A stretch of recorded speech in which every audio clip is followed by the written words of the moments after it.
இருங்க ஒரு நிமிஷம் இருங்க ஏஞ்சல் இருமா. இப்போ நம்ம இந்த தேங்காய் பாலை ஊத்திட்டு, ஆமா இதுதான் மோலாஸ், இப்படிதான் பண்ணுவாங்க.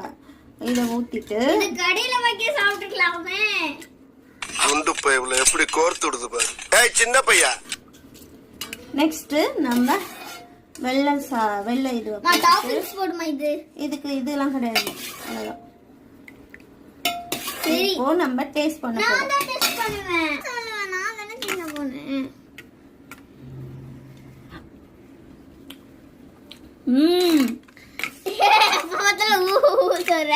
கோழி விடுற மாதிரி இல்ல. இப்பதாங்க உண்மையா நான் மோலாஸ் சாப்பிட்ட அந்த ஃபீலிங்ஸ் வருது.